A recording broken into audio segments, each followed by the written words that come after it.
Yo, Dre, I've got something to say. I had to get out of bed. I was reading a thread. I just had enough. I've been getting the messages. I cover on this channel a lot of people who die at the hands of police. Uh, 3 people a day lose their life at the hands of police in this country daily, and that's just what the police report. You know, police lie. If you don't believe police lie, watch the press conference in the Christina Nance tragedy case. It's deplorable. That was a white family and their loved one. Let's just talk about these justifiers. So in these shootings, you know, it's always like Antoine Gilmore. He shouldn't have fallen asleep in his car. He should have just stopped. He should have complied. They told him to stop. Black people don't listen. You hear all this racist shit and these police justifiers. Is it the racism or is it the fear of the police? Or are you just not real bright? Well, Miss Nance, the police chief was real quick. McCarver was real quick to point out that they're real familiar with her because they pointed her to resources for mental health. So, police policy to keep any unused police vehicles locked. So they're claiming that it was left unlocked. They're claiming she climbed in there. That is not clear. There's a lot of things not clear here. A lot of things that don't add up. But if what they're claiming is true, then their policy was broken.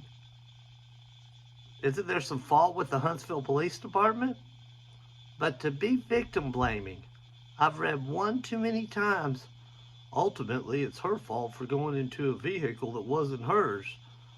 She owns responsibility for her own death.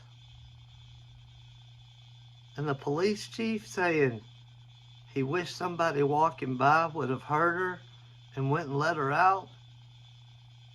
I understand the Huntsville Police Department's there in the north side of town, in a black area of town.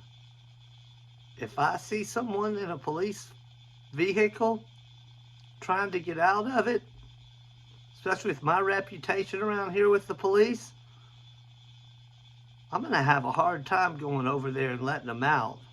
I'm going to get my ass shot. That's why they can't get out once you're in, because they transport people who have been arrested by the police. It's a prison transport vehicle. It locks. She could not get out. And nobody's going to be real quick to run up there and try to let her out if she wanted out. You know what? Tell you what, I mentioned a white family that goes up there. So if she wasn't a 29-year-old black lady, let's say it was a white child. Let's say it was a white 6-year-old little autistic boy who wandered into that van.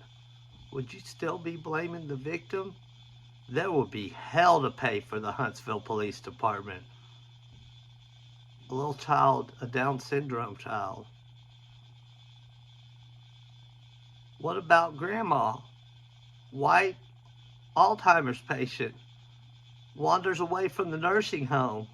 Oh, I'll go to the police station. They'll help me out. Oh, it's a nice police van. She walks in there, can't get out. Help, help. She can't yell loud enough. They can't hear her. She dies. There would be hell to pay. These police department and all these police justifiers are acting like this is okay. And well, she shouldn't have gone in there. Breonna Taylor shouldn't have fallen asleep in her own home. Ahmaud Arbery case trial has just begun for those monsters. He shouldn't have been jogging in a white neighborhood, I guess. Where does it stop? Where does it stop? I had to go grab a beer out of the refrigerator. I went and sat down in my car. I'm gonna bite down and swallow hard. White people, your racist is showing. Yo, Dre, I got something to say.